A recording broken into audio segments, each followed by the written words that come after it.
Son mensajeros de Satanás, dice Pablo en 2 Corintios capítulo 11, que se disfrazan como ángeles de luz.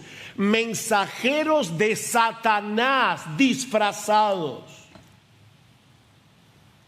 Nosotros tenemos un protocolo, ¿verdad?, para evitar el contagio del coronavirus.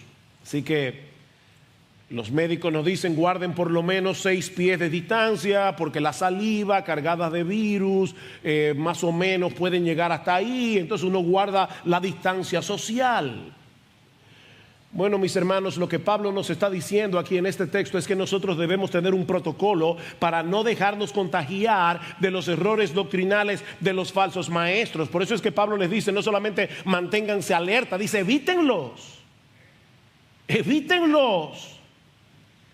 Esta gente sabe cómo convencer a los incautos, a los ingenuos, con palabras suaves y lisonjeras. Ellos te dicen lo que tú quieres oír.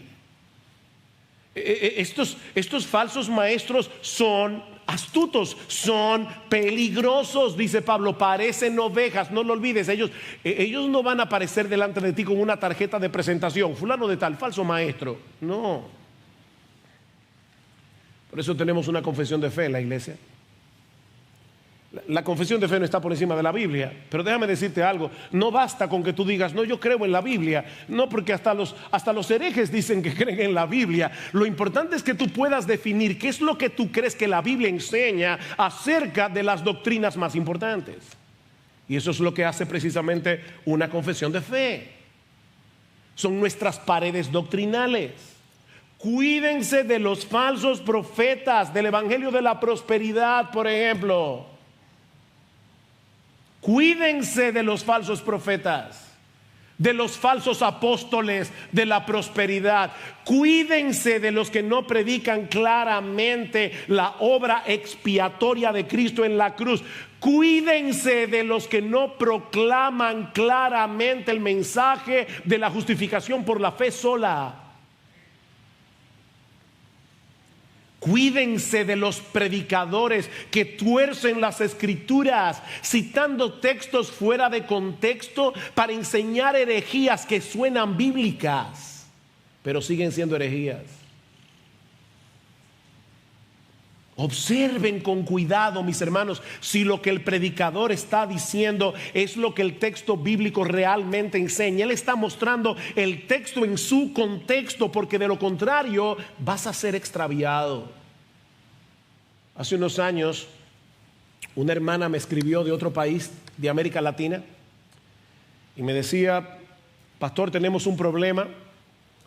Nosotros estábamos en una mega iglesia del evangelio de la prosperidad, pero llegó un momento en que yo comencé a inquietarme con lo que el pastor estaba predicando.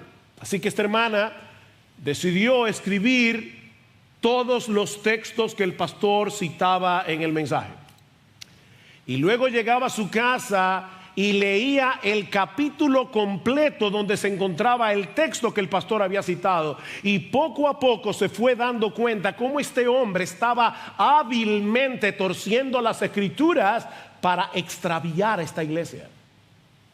El hecho de que una persona cite la Biblia no quiere decir nada. El diablo se la citó a Jesús en el monte de la tentación. No seamos ingenuos.